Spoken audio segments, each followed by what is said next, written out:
आइए तो आज हमारे बीच पूर्व आईपीएस एवं भाजपा नेता जुड़ गए हैं। आनंद मिश्रा जी हैं और हम लोग यहाँ पर आए हुए हैं। इनसे थोड़ा सा चर्चा करेंगे। जो राजनीतिक विषय उथल पुथल मचा हुआ है उस पर भी चर्चा होगा और बिहार चुनाव से लेकर इन सब चीज़ों पर चर्चा होगा। सबसे पहले आपका हमारे चैनल पर स्वागत। बहुत धन्यवाद विकेश जी। आपने बीजेपी ज्वाइन की, क्या कारण है कि बीजेपी आपने? नहीं देखिए, बहुत कारण है, एक दो कारण हो तो ना भी। आज बीजेपी दुनिया की सिर्फ सबसे बड़ी पार्टी नहीं है, बल्कि सबसे ज़्यादा व्यवस्थित और संगठित पार्टी है। बीजेपी का जो लीडरशिप है वो तटस्थ है, मजबूत है, कोई तरह का कन्फ्यूजन नहीं है। बीजेपी एक ऐसी पार्टी है जिसके पास विजन है, सिर्फ 1 साल 2 साल 5 साल 10 साल नहीं, बल्कि जो भारत की आज़ादी के 100 साल हो रहे हैं 2047 में, तब एक जो विकसित भारत का सपना है और इसके साथ कि हर आयाम पे डेवलपमेंट का, हर आयाम पे विकास का, सर्वांगीण विकास का, एक सही मायने में जो डेवलपमेंट है वो सिर्फ मतलब भौतिक डेवलपमेंट नहीं है, उसमें अध्यात्म भी जुड़ा है, संस्कृति भी जुड़ी है। एक सही तौर पे जो भारतवर्ष का जो एक कैरेक्टर रहा है, एक परिचय रहा है, वो किस तरह से स्थापित हो, तो वो पार्टी जो इस धारा में चलती है, तो दूसरा क्या विकल्प बचता है? अगर कोई भी आदमी जो सच में चाहता है कि इस जीवन को सार्थक बनाया जाए, तो भाजपा ही एकमात्र विकल्प है। अच्छा, आपने एक बहुत बड़ी नौकरी छोड़कर आए हैं, आप आईपीएस की नौकरी छोड़कर आए हैं। इसके मतलब राजनीतिक में आने का कारण? देखिए, राजनीति में आने का कारण ये है कि नौकरी जो होता है, अब जो आईपीएस एक सिर्फ नौकरी नहीं, एक सर्विस है। डेफिनेटली उसमें भी समाज का काम करने, पब्लिक का काम करने का बहुत सारा मौका मिलता है, लेकिन उसका एक दायरा है। आप एक कंडक्ट रूल्स में बंधे हुए रहते हैं, एक लिमिट के बाहर आप नहीं जा सकते। ज़्यादा उछल कूद मचाएंगे, सस्पेंड हो जाएंगे, है ना। तो वो उस दायरे में रह के आप जो करना चाहते हो पूरी तरह से वो मतलब आप नहीं कर पाएंगे, और बहुत सारे मुद्दे हैं जिस पे आप बोल नहीं पाते, अपनी बात को रख नहीं पाते। तो मुझे लगता है कि राजनीति वो मंच है लोकतांत्रिक व्यवस्था में, जिसके माध्यम से अगर आप ठोस कुछ काम करना चाहते हैं तो वो व्यवस्था संगठित तौर पे और इवन कानूनन तौर पे और सामाजिक तौर पे, हर तौर पे राजनीति वो मंच प्रोवाइड करता है। और मुझे लगता है कि बक्सर की भूमि हो या शाहाबाद की बात हो या बिहार की बात हो या भारतवर्ष की बात हो, अगर हम इन सही मुद्दों को उठाना चाहते हैं, तरीके से उठाना चाहते हैं और उसको करने की क्षमता भी रखना चाहते हैं, तो वो राजनीति एकमात्र मंच है जो आपको एक विस्तृत तौर पे और एक भरपूर आपको एक प्लेटफॉर्म प्रोवाइड करता है। सर, सेवा तो दोनों में करना है। आप सरकारी सर्विस में हैं या फिर राजनीतिक में, सेवा तो दोनों में करना है, लेकिन नौकरी, एक नौकरी की सेवा और एक राजनीति। जो मैंने बताया आपको कि नौकरी नौकरी है ना, वो आप उसमें नौकर ही हैं। नौकरी में आप कुछ के बाद भी आपका एक लिमिटेशन है। अगर हम आपको बोलते हैं कि यार यहाँ के कानून व्यवस्था ठीक नहीं है, इस पे ज़्यादा बोल देंगे एसपी के रूप में तो तुरंत सस्पेंड हो जाएगा। अच्छा बेटा, तुम्हें ज़्यादा कानून व्यवस्था समझ में आ रहा है, निकलो तुम यहाँ से, है ना। लेकिन आज राजनीति में क्या होता है कि अगर आपको कुछ गलत दिख रहा है, आप उसको रखने की क्षमता और आपकी बात सुनी जाएगी, और अगर आप में तथ्य है और आपकी बातों में गंभीरता है तो उसको किया भी जाएगा। यही नहीं, राजनीति के माध्यम से आप विधानसभा या संसद पहुँच सकते हैं, जहाँ पे पॉलिसी मैटर्स पे आप कोई एक सपना देख लिए कि विकसित भारत होगा। कैसे होगा विकसित भारत? वो कैसे एक एक करके जो उसके 10 आयाम तय किए गए हैं, उसके अंदर जो सब कंटेंट्स तय किए गए हैं, उस पर एक एक मैटर पे पॉलिसी मेकिंग की बात आएगी। करना कैसे है, कितने दिनों में करना है, कौन करेगा, कितना खर्च आएगा और कुछ करने में क्या छूट रहा है, ये सारा जो चर्चा होता है या ये सब जब काम आप करना चाहेंगे, उसके लिए आपको किसी संसद में या विधानसभा में पहुंचना बहुत ज़रूरी है। तो इसीलिए राजनीति वो मंच है, ये सिर्फ सपने ही नहीं देख सकते, वहाँ आप सपनों को साकार भी कर सकते हैं। तो इसीलिए राजनीति मुझे लगता है कि जो नौकरी का लिमिट है उससे कहीं ज़्यादा आपको मौका देता है काम करने के लिए। अच्छा, आपने नौकरी को नौकर के रूप में जैसे आपने जैसे आपने नौकरी को बोला कि जैसे आप नौकरी करेंगे तो नौकर ही रहेंगे, तो मतलब आनंद मिश्रा जी नौकर बनकर नहीं, राजा बनकर सेवा कर? नहीं, देखिए, नौकर ही हम जो कहें ना, मतलब कहने का नौकर एक मानसिकता है, ये एक स्वरूप नहीं है। नौकर मतलब क्या, एक मानसिकता है कि आप गुलामी वाली मानसिकता है, ठीक है। तो नौकरी का उल्टा राजा नहीं होता है, ओके, तो सेवा भी होता है। तो यहाँ पे नौकरी में क्या होता है कि आप आपकी छुट्टी भी आप डिपेंडेंट नहीं है। आपके घर में कोई मर जाए, लेकिन आपका वहाँ पे पहुँचना वो आप पे डिपेंड नहीं करता, आपके बॉस पे डिपेंड करता है कि आप जाएंगे कि नहीं। आपका बच्चा तड़प जाए आपके लिए कि नहीं हमको बाबूजी से मिलना है, आप नहीं, आपका बॉस डिसाइड करे आपको जाना है कि नहीं जाना वहाँ पे। ऐसी बहुत सारी चीज़ें हैं। और इसके बाद क्या होता है, नौकरी में ना आप एक चेयर की हो जाता है बात कि नहीं मैं ट्रांसफ़र ना हो जाए, इसलिए आप कॉम्प्रोमाइज़ करने लगते हैं। आप अपने खुल के नहीं जीते हैं, कहीं मेरा यहाँ से मतलब होता है ना स्थानांतरण ना हो जाए, मेरे को साइडलाइन पोस्टिंग ना हो जाए। जो ये सब चीज़ें जब दिमाग में आने लगता है तो आपका मानसिकता नौकरी वाला, मतलब अब लिमिटेड। नौकर क्या है? नौकर छोटा शब्द नहीं है। नौकर होना एक मानसिकता है, मतलब आप एक लिमिट के ऊपर नहीं सोचते हैं, आप प्रयास भी नहीं करते हैं। तो मैं उस मानसिकता की बात कर रहा हूँ। एज सच ऐसा नहीं है, ऐसे तो पब्लिक सर्वेंट, इवन जो नेता होते हैं वो भी पब्लिक सर्वेंट के डेफिनेशन में आते हैं, वो भी नौकर ही हैं, है ना, वो नौकर ही हैं। लेकिन वो एक बड़े मतलब एक बड़े आयाम को सर्व करते हैं। ओके, तो don't take it word wise, नहीं पकड़ना है उसको कि नौकर। मानसिकता की बात कर रहा हूँ कि आप जब जॉब में हैं तो आप एक मानसिकता आपकी लिमिटेड रहती है, वो गुलामी वाली थोड़ी सी भाव रहती है, और जब जॉब से बाहर है तो थोड़ा स्वच्छंदता रहता है। अच्छा, ऐसा होता है कि अधिकारी अधिकतर जो हैं वो राजनीतिक से दूर रहते हैं, या फिर उनको राजनीतिक से नफरत होती है? नेताओं के जिस तरह से व्यवहार है, नेताओं के जिस तरह से वो लोगों को झगड़ा लड़ाई लगवाते रहते हैं, इसलिए अधिकारी जितने भी हैं अधिकतर वो राजनीतिक से नफरत करते हैं। लेकिन आपने राजनीति को, मैं आपको बताऊं, ये गलतफहमी है, ये आप कह रहे हैं। कोई अधिकारी राजनीति से नफरत नहीं करता है ना, क्योंकि वो राजनीति का पार्ट है।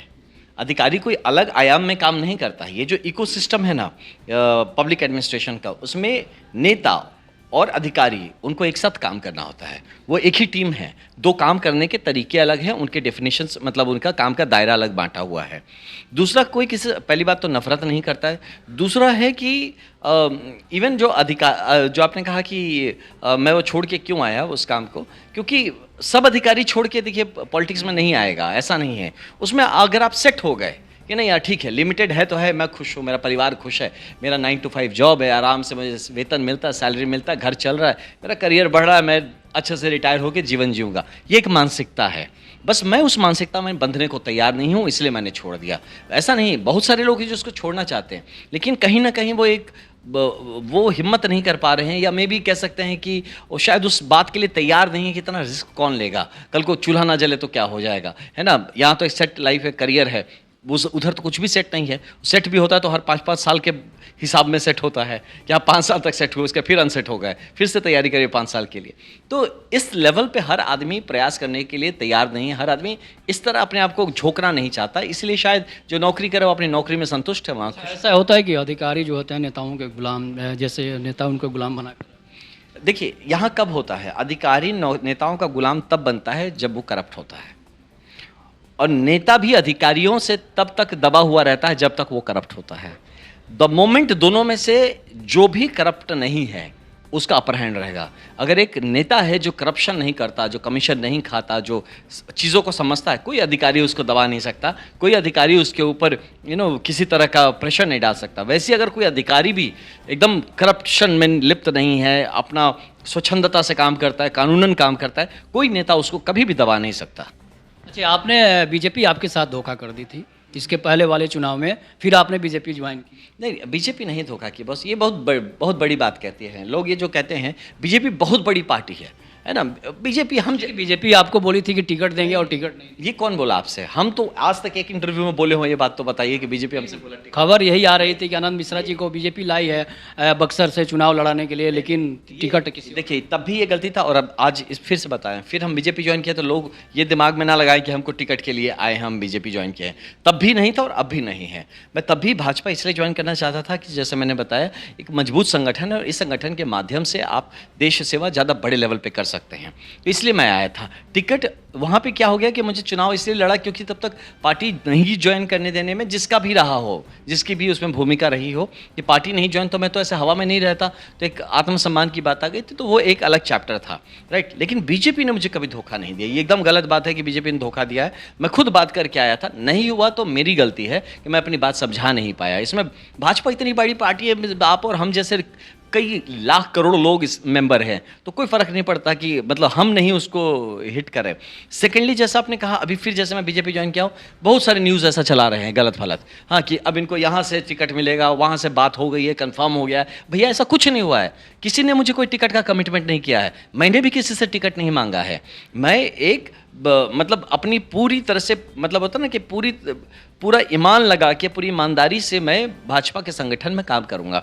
संगठन मुझे जो भी काम देगी, कुछ भी काम देगी कि आनंद जी आपको ये काम करना है, जैसे संगठन का हित होता है, लोगों का हित होता है, मैं वो काम करूंगा। और इसमें ये भी नहीं कि मैं मांगूंगा, मैं नेगोशिएट करूंगा, प्रेशर बनाऊंगा, ये सब गंदा पॉलिटिक्स करने नहीं आया हूँ मैं। अच्छा, ऐसा है कि ये भी होता है कि कार्यकर्ता झंडा ढोते रह जाते हैं लेकिन उनको टिकट नहीं मिलती। देखिए ब्रदर, एक चीज़ समझिए, झंडा ढोते रह जाते हैं और टिकट नहीं मिलता। बस आपको एक बात समझना पड़ेगा, एक काबिलियत के हिसाब से भी तो एक काबिलियत बोल के एक चीज़ होता है ना। अगर मान लीजिए कि झंडा ढोना जो चीज़ है ये बहुत बड़ा गुण है, इसमें कोई शक नहीं कि आपकी ईमानदारी दिखाता है, निष्ठा दिखाता है, आपका प्रेम दिखाता है इतने सालों का, और उसका उचित सम्मान मिलना चाहिए। लेकिन जस्ट बिकॉज मैं क्योंकि 20 साल से कुछ कर रहा हूँ, तो सिपाही भी तो 30 साल नौकरी करता है, उसको डीजीपी क्यों नहीं बना देते हैं आप? अब बताइए, वो आईपीएस ही क्यों डीजीपी बनता है, या एक चीफ सेक्रेटरी जो आईएएस क्यों बनता है? इतना सारा क्लर्क जो पियोन जो काम करता है 40-40 साल तक कई कई ठो नौकरी पार कर देता है, उसको आप क्यों नहीं बोलेंगे हम इतना साल से 40 साल से काम करें और आप चीफ सेक्रेटरी किसी और को बनाएंगे? तो स्कूल में पढ़ाते हैं, आप बिजनेस कर रहे हैं, यहाँ पे किराने का दुकान खोलते हैं और बोलते हैं किराने का दुकान हम खोले हैं और आप 2000 करोड़ का सब्सिडी किसी और को दे रहे हैं। अरे भाई, यू हैव टू अंडरस्टैंड कि हर आदमी का एक रोल बना हुआ है। ये कोई क्राइटेरिया नहीं है कि हम 40 साल से कर रहे हैं तो हम मतलब कि हम ही को सब कुछ, तो अकेला तो आप 40 साल से नहीं कर रहे हैं, ऐसे तो कई लाखों लोग होंगे, तो किसको किसको दिया जाए? तो ये मापदंड नहीं होना चाहिए। मैं मानता हूँ मापदंड ये भी नहीं होना चाहिए कि आप बड़े आईपीएस हैं, चाहे बहुत बड़े अफसर हैं, तो आप आए तो आपको टिकट दे देना, ये भी नहीं होना चाहिए। मापदंड ये होना चाहिए कि किसमें वो उस काम को कर पाने की क्षमता है, किसमें वो सहूलियत है, या किसमें वो जज्बा है जो एक टिकट देने के बाद या फिर एक आपको विधानसभा या संसद पहुंचाने के बाद वहाँ का जो काम है वो कितनी मजबूती से कर सकता, वो क्षमता किसमें है, उस हिसाब से टिकट मिलता है। प्लस आप अगर एक चुनाव लड़ते हैं तो खाली चुनाव में के लिए टिकट लेके हार गए तो क्या फायदा उस टिकट का? आप पे जीतने की भी तो क्षमता होनी चाहिए कि लोग आपके साथ खड़े हो अगर आपको टिकट मिले। लेकिन बक्सर के लोगों का भी राय था, मतलब विचार था, हम लोगों ने जब रिव्यू किया, पब्लिक रिव्यू, तो सभी लोगों का विचार था कि आनंद मिश्रा जी को टिकट मिले ताकि जो है वहाँ से जीते, तो जिस तरह से 2011 में आईएएस थे, जीते थे, तो उन्होंने बहुत बड़ा काम कराया, इसीलिए लोग भी चाहते थे कि आनंद मिश्रा जी को टिकट मिले और जीते। देखिए, ये लोगों का बड़प्पन है, मैं इसके लिए बहुत कृतज्ञ महसूस करता हूँ इस बात के लिए और धन्यवाद देता हूँ। और कहीं ना कहीं ये बात तो ज़रूर है कि अगर मुझे उस वक्त भी मौका मिलता है या कभी भी जब मौका मिलेगा, तो क्योंकि ये एक दायित्व है, इसको कभी मैं ऐसा नहीं समझूंगा या समझता हूँ मुझे टिकट मिल गया तो मैं बहुत बड़ा राजा बन गया, अब तो मैं एमपी एमएलए बन जाऊंगा, मंत्री बन, नहीं। ये कि आपको दायित्व मिलता है। मेरा रोल कहाँ खत्म हो जाता है? मैं भाजपा के संगठन में ज्वाइन करता हूँ कार्यकर्ता भाव से, बस मेरा काम खत्म वहाँ पे। अब मैं कार्यकर्ता के रूप में से ऐसा सिपाही खड़ा होता है, उसको भाई बोलता है कि चलिए आप ये काम करिए, आप वो काम करिए। तो अगर चुनाव भी लड़ना बोलता है मुझे संगठन, एक दायित्व देता है कि ये चुनाव लड़ना है, इसको जीतना है, और इसके जीतने के बाद इस पद से रिलेटेड जितने काम हैं उसको आपकी पार्टी की नीतियों के हिसाब से उसको आपको कार्यान्वित करना है। तो इस हिसाब से हम लोग खड़े हैं, है ना। तो हम लोग बिल्कुल इस भाव से नहीं खड़े हैं कि जनता का प्यार है कि जनता कहती है भाई इनको देते तो जीत जाते, कर देते। लेकिन अभी भी मैं बताता हूँ कि जो आदमी भी चाहता है, सही मायने में चाहता है कि एक संगठन जिसका हिस्सा वो मजबूत बने, अगर चाहता है कि एक विचारधारा के अनुरूप काम हो और ज़मीनी काम हो, उसको कभी एक टिकट का इस तरह से टिकट का लेके डिस्कशन नहीं होने। और एक आपको बात बता दूं कि मैं किसी बड़े नाम लेना किसी का उचित नहीं, बहुत बड़े अच्छे भाजपा के ही बड़े लीडर से मिला, बहुत अच्छी बात उन्होंने की। पता कहा मुझे कि आनंद जी जो टिकट मांगता है ना, वो टिकट का हकदार नहीं है, क्योंकि टिकट ना रिस्पेक्ट जैसा है। Respect has to be commanded not demanded. Ticket मांगा नहीं जाता है, उसको आप में काबिलियत हो कि पार्टी को लगे कि नहीं आपको देने से आप जिताएंगे और आप पार्टी के विचार अनुसार, विचारधारा अनुसार आप काम भी करेंगे। खाली टिकट लेके जीत जाने में तो खर्च नहीं खत्म नहीं हो जाएगा ना। तो आपको वहीं पे आपका होता है कि आप जीतते हैं तो उस विचारधारा को ज़मीन तक लाइए, वो जो सपना है ना, उसको पूरा करिए। तो इसीलिए मुझे लगता है कि जितने भी हमारे लोग हैं जो कि चुनावी राजनीति से आगे का करियर देखते हैं, उनको मेहनत करना चाहिए, जैसे सबको मेहनत करना चाहिए, और पार्टी को जब जैसा उचित लगेगा, जिसके लिए उचित लगेगा, पार्टी करेगी, और हम सबको मिलके उस आदमी का सपोर्ट करना चाहिए कि उस विचारधारा को हम ज़मीन तक ले आए। प्रशांत किशोर जी के आनंद फानन में आपने पार्टी ज्वाइन कर ली थी, प्रशांत किशोर जी से बिगड़ने के पीछे क्या कारण? नहीं, कुछ नहीं, कहीं से कुछ बिगड़ने का और संवरने का नहीं है। उस वक्त मेरे पास मतलब एज सच मैं था कि निर्दलीय था, कुछ था नहीं, किसी पार्टी को ज्वाइन नहीं किया था, और तभी पार्टी ने एक विचारधारा के रूप में वो आए कि भाई एक अच्छा विचार हम मंच पे पेश कर रहे हैं जो कि बिहार के हित में है। तो विचार तो अच्छा ही था, अच्छा है, और उसमें कोई शक नहीं है, बट मुझे लगा कि शायद कार्यान्वित करने में जो तरीके होंगे या वो मेरे बेसिक विचारधारा से मैच नहीं करता है, बस यही बात है, और कोई इसमें। प्रशांत किशोर जी कोई भी चुनावी रैली होता है, कोई भी मुद्दा उठाते हैं तो बीजेपी को ही ज़्यादा टारगेट करने। अब देखिए, राजनीति है तो राजनीति शायद यही इस तरह का मतलब होते जा रहा है, जो मैं इस तरह की राजनीति को पर्सनली नहीं सपोर्ट करता हूं कि हमें चाहिए कि दूसरे की लकीर को छोटा बन के बोल के अपनी लकीर बड़ी है, ये भाव नहीं होना चाहिए। बल्कि अपनी बात किया जाए कि हम बेहतर कैसे करेंगे या कर सकते हैं, उस पर बात हो ना कि यार आप बेकार हैं इसलिए मैं हीरो हूँ। नहीं, मैं क्यों हीरो हूँ उस बारे में बात किया जाए तो मुझे लगता है वो एक इस राजनीति की बिहार की ज़रूरत है। और कोई भी अगर नया राजनीति में आता है, बिहार का युवा, बिहार के लोग उससे तो कम से कम सकारात्मकता ही एक्सपेक्ट करेंगे। अब आप भी वैसी बाकियों की तरह करने लगेंगे तो फिर तो भाई पुराने ही ठीक थे, फिर हम नया नया और क्यों क्रिएट करें इस तरह का। अच्छा, आप मोदी जी से जुड़े हैं, एक बात है कि जैसे कि मोदी जी गुजरात में जब भाषण देते हैं तो कंपनी लगाने की बात करते हैं, और बिहार में आते हैं तो फ्री ट्रेन करने के लिए, मतलब मजदूरों के को ढोने के लिए बात करते हैं। देखिए, ये आप ना वही आप जनसुराज की भाषा बोल रहे हैं, वहीं से बोला हुआ नैरेटिव स्क्रिप्ट है जो आप बोल रहे हैं। और ये सारे लोग इस सब तरह की ये स्क्रिप्ट है बॉस, है ना। ये स्क्रिप्ट को पढ़ देने से कुछ नहीं होता। ऐसी अच्छी अच्छी बातें हम भी आपको 10 तो बता देंगे अभी। हाँ, तो वैसे नहीं होता है कि देखिए, जो क्षेत्र जहाँ डेवलप्ड है, आप अगर BA पढ़ें तब हम आपको MA कराने की बात करेंगे। आप 5th में पढ़ रहे हैं, हम बोलेंगे हम तुमको PhD करा देंगे। ए भाई साहब, हम लोग अभी डेवलपमेंट की उस स्टेज पे नहीं खड़े हैं, है ना। हम डेवलपमेंट की जिस स्टेज पे आएंगे उसके लिए हमारे लीडर्स जिम्मेदारी लेंगे ना, हम लोग जिम्मेदारी लेंगे। उसमें मोदी जी को क्यों जिम्मेदार ठहरा रहे हैं? अगर हम एज अ लीडर, हमें अपना प्लान बनाना है। बिहार में हम लोग हैं, हमें अपना प्लान बनाना है, क्योंकि उसी गुजरात में इसी पार्टी ने, आप देखिए, गुजरात को इतना डेवलपमेंट के जो रोड मैप पे ले आया, बीजेपी ही ले आया ना, राजद जाके तो नहीं लाया वहाँ पे, है ना। तो यहाँ पे भी अगर भाजपा है या इंडिया की सरकार है, अगर एज लीडर्स हम लोग अपनी बात को सही तरीके से रख सकते हैं, और तब मोदी जी बोले हैं हम अगर ऐसा कि नहीं हम नहीं करेंगे तुमको, तब आप मोदी जी को टारगेट करिए मेरे भाई। इसलिए मत टारगेट कर दीजिए आप, पहले अपने तैयारी हम किए नहीं, है ना। सब लोग ना थे यहाँ पे, जो लोग बोल रहे हैं वो भी तो थे यहाँ पे। तो हम अपना सामूहिक फेलियर जो है उसको हम थोप दें मोदी जी के ऊपर कि मोदी जी हमारे लिए ट्रेन दे रहे हैं। इसलिए ट्रेन दे रहे हैं कि आज भी हमारे बच्चों में, आज भी हमारे युवाओं में, मतलब दुर्भाग्य से हम लोग को स्किल्स की और डेवलप करने की ज़रूरत है। वो कमी होने कारण से, और इतना ओवर पॉपुलेटेड हमारा बिहार होने के कारण से लोग बाहर बाहर जाके अपॉर्चुनिटीज़ खोज रहे हैं, जो दुर्भाग्यपूर्ण है। बिहार में ही होना चाहिए अपॉर्चुनिटी। लेकिन इसके लिए आप ब्लेम नहीं कर सकते कि मोदी जी वहाँ के लिए फैक्ट्री, वहाँ इसलिए फैक्ट्री डालने की बात करें कि वहाँ के लॉ एंड ऑर्डर व्यवस्था अच्छा है, वहाँ का इकोनॉमी आगे बढ़ चुका है, वहाँ की व्यवस्था इस तरह से तैयार है कि और फैक्ट्री डालेंगे तो चल पड़ेगी। वही बिहार में डालेंगे तो अभी फंस जाएगा, वो फेलियर हो जाएगा, फिर बोलेंगे देखो ना यहाँ डाला ये चला नहीं।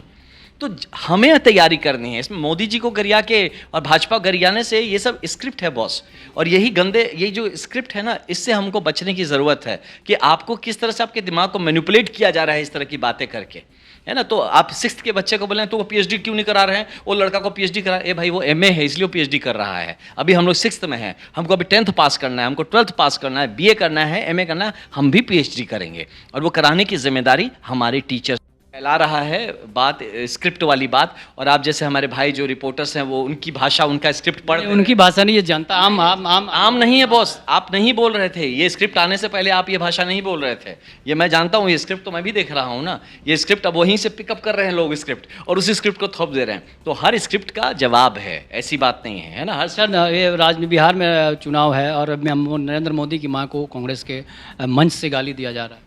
ये इससे गंदा और कुछ नहीं हो सकता है, इससे भद्दा कुछ नहीं हो सकता है। और यही नहीं, मैं देखा कुछ न्यूज़ मीडिया वाले को, कथाकथित बहुत महान न्यूज़ वालों को, वो गिना रहे हैं, अच्छा आपने भी तो ऐसा बोला था, आप तो अरे यार तो आपने भी बोला तो आप भी बोलेंगे, और फिर आप अच्छे होने का ढोंग काहे कर रहे हैं आप, है ना। आपका तो यही आ गया कि आप बोलेंगे तो हम बोलेंगे। ये सब चीज़, ये जो दुर्भाग्य है कि राजनीति को इस तरह से ओछा या छोटा किया जा रहा है। अगर आपको कभी किसी की बात गलत लगी है, आप उसको वहीं का वहीं प्रोटेस्ट कर दीजिए उस बात को लेके। जिस तरह से आज एक पूरी तरह से आप देखिए, हमारे जो कार्यकर्ता हैं, हमारे जो लीडरशिप है, उद्विग्न हो गए हैं इस बात को सुन के कि यार अब ऐसे करेंगे।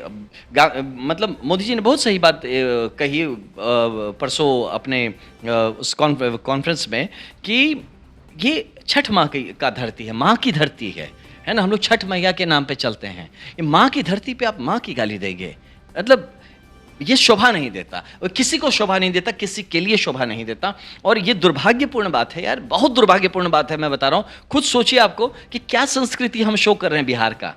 आप कहते हैं फैक्ट्री नहीं लगेगा यहाँ पे, है ना, और यहाँ इस तरफ हम देखिए क्या किस तरह की बात कर रहे हैं, किस घटिया तर्ज पे ले जा रहे हैं राजनीति को। तो ये दुर्भाग्यपूर्ण है, और इसकी पूरी तरह से सिर्फ इसको भर्सना नहीं ही सिर्फ उतना ही नहीं होना चाहिए, जनता को ये सच समझना चाहिए कि जिस पार्टी के कार्यकर्ता या लोग जिस ऐसी भाषा का प्रयोग कर रहे हैं, कल को अगर उनके हाथ में ताकत दिया जाए तो आप सोचिए उनकी कृति जो है वो किस लेवल पे जाके वो किस तरह से फिर से जंगल राज को खड़ा करेंगे।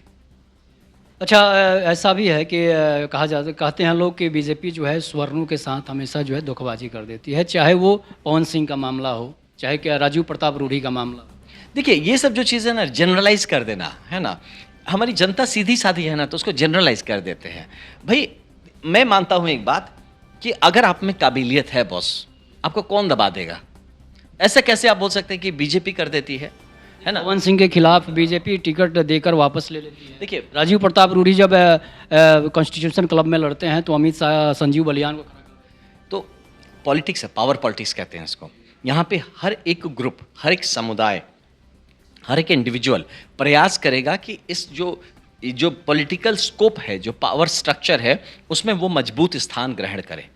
तो अगर हम, आप या हम जैसे कोई लोग मजबूत स्थान ग्रहण नहीं कर पा रहे हैं तो उसमें पार्टी को क्यों गलती दे रहे हो? वो हमारी गलती होनी चाहिए। मैं ब्राह्मण हूँ, मैं एक जगह नहीं कर पाता हूँ, है ना, तो मैं कमज़ोर ब्राह्मण हूँ, ब्राह्मण कमज़ोर नहीं है, इस बात को याद रखिए, है ना। मैं कमज़ोर हूँ, मैं कमज़ोर ब्राह्मण हूँ, ब्राह्मण कमज़ोर नहीं है ना। तो इस बीजेपी ने ब्राह्मणों को भी केंद्र से अलग कर दिया। नहीं, ऐसा नितिन गडकरी जी को अलग साइड कर दिया। ये फिर मैं कहूँगा कि अगर ऐसा ब्राह्मणों को लगता है तो आप मजबूती से आइए, अपनी बात को रखिए, अपनी क्षमता को दिखाइए कि आप इस कदर मतलब आप मजबूत बन जाइए अपने काम के थ्रू कि पार्टी हमेशा मजबूत लोगों को लेकर चलना चाहिए। गडकरी जी से मजबूत नेता है भाजपा में। देखिए गडकरी जी की मजबूत भी कोई शक नहीं हो, बिल्कुल मजबूत है, इसमें कोई शक नहीं, लेकिन एक व्यवस्था चलती है साथ में, एक इंडिविजुअल नहीं चलता है साथ में, है ना। मजबूत अब मैं ही था, मैं बहुत बड़ा, मैं अकेला क्या कर लेता? जो जितना भी मैंने पुलिसिंग किया, बड़ा इनकाउंटर स्पेशलिस्ट था, राष्ट्रपति पुरस्कार मिला, तो मैं क्या अकेला कर लेता? मेरी टीम नहीं होती तो इसीलिए अगर मजबूत गडकरी जी हैं तो उनके जैसे और मजबूत लोगों को साथ मिलकर अपनी बात को रखेंगे तो पार्टी सबको जगह देती है, उचित जगह देती है। मैं इस बात को मानता हूं कि भाजपा एकमात्र एक ऐसी पार्टी है जो कभी भी सबका हिस्ट्री शीट बनता है, जैसे है ना चित्रगुप्त जी के वहाँ लिखाता है, वैसे भाजपा का सबसे अच्छा गुण है, लोग सोचते हैं कि नहीं हम नेताजी के आगे जाके जरा उछल कूद कर लेंगे तो हम नज़र में आ जाएंगे। भैया ये सबसे नहीं होता, वो भी लिखाता है कि आप उछल कूद कर रहे थे, आप जेन्युइन ज़मीन पे काम करें। इसीलिए कोई भी जाति के लोग, कोई भी धर्म के लोग अगर कटा हुआ महसूस करते हैं तो मेरा आह्वान है कि हमें मेहनत करनी चाहिए। मैं खुद ब्राह्मण हूँ, मैं अपनी ब्राह्मण कम्युनिटी को अपील करता हूँ कि हम सब मिलकर मेहनत करें, हम अपनी काबिलियत बढ़ाएं, हम इस काबिल बने कि हम भाजपा में वो योगदान दे सके जिससे कि पार्टी मजबूत हो सके और पार्टी का विचारधारा ज़मीन पर मजबूती से उतारा जा सके। अगर हम मजबूत बनेंगे पार्टी हमें जगह देगी, पार्टी हमें अलग कभी नहीं करती। अगर हम छूट रहे हैं तो हम अपनी कमज़ोरियों से छूट रहे हैं, वो पार्टी का या किसी षड्यंत्र बोलना, कभी भी माँ अपने बच्चों के साथ षड्यंत्र नहीं करती, है ना। भाजपा अपने ही लोगों के साथ षड्यंत्र नहीं करेगा, कभी नहीं करेगा। ये जिसकी सोच है, छोटी सोच है, गलत सोच। अच्छा, भोजपुरी के पावर स्टार पवन सिंह से आप मिल चुके हैं, पवन सिंह को आप लोग बीजेपी में कब लाए? नहीं, पवन जी को देखिए वो तो खुद मैं जितना समझता हूँ वो प्योर भाजपा मानसिकता के इंसान हैं और वो राष्ट्रहित में काम करना चाहेंगे। और कब ला रहे हैं की बात ऐसा नहीं है, मैं तो उनको हमेशा मानता हूँ कि वो भाजपा में ही है। हाँ, कि अब जब वो मतलब उनका जो भी प्रोसेस है वो जब हमारे शीर्ष नेतृत्व डिसाइड कर लेंगे आपसी बात करके कि किस तरह से उनका क्या रोल डिफाइंड होगा, मुझे लगता है वो भी एक्टिवली अपने काम में लग जाएंगे। और जिससे कि जो उनके भी सपने हैं, कि जो उनके माँ का सपना रहा है जिस बारे में वो बोलते हैं, उनका जो अपना सपना मिट्टी के लिए काम करने के लिए, तो वो भाजपा के मन से बेहतरीन तौर पर कर पाएंगे। अच्छा, पवन सिंह का पत्नी ज्योति सिंह से काफ़ी विवाद चल रहा है, आप लोगों ने कभी एक अधिकारी होने के नाते या फिर बीजेपी के नेता होने के नाते कभी समझाने की कोशिश? नहीं, ये नहीं करना चाहिए, है ना, किसी को नहीं करना चाहिए। किसी का पारिवारिक चीज़ में, किसी का पारिवारिक या पर्सनल जो अप्रोच है जीवन में, उसमें किसी को भी तब तक नहीं पढ़ना चाहिए जब तक उसका अफेक्ट आपके पब्लिक लाइफ में नहीं आता है ना। तो उनकी जो पर्सनल लाइफ के चलते भाई भाजपा तो नहीं डिस्टर्ब हो रही है तो क्यों भाजपा बोले उस पर, या कोई भी नहीं डिस्टर्ब हो रहा उस चीज़ से। पर्सनल लाइफ में अगर किसी का जान पहचान है तो हमेशा कोशिश रहे कि सब प्यार मोहब्बत से रहें, सब अच्छे से रहें, साथ मिल के रहें, साथ मिल के बढ़े, ये सब अच्छा ही चाहेगा किसी का भी। लेकिन इसमें जो लोग उनकी पत्नी के बारे में या उनके पर्सनल लाइफ को लेकर टीका टिप्पणी कर रहे हैं, मुझे लगता है ये इससे बचना चाहिए, ये बिल्कुल नहीं करना चाहिए। तो आप सुन रहे थे हमारे साथ पूर्व आईपीएस इनकाउंटर स्पेशलिस्ट आनंद मिश्रा जी को। इस पर आप लोग अपनी प्रतिक्रिया जरूर दीजिएगा। तब तक के लिए नमस्कार, जय हिंद, जय भारत, जय श्री राम।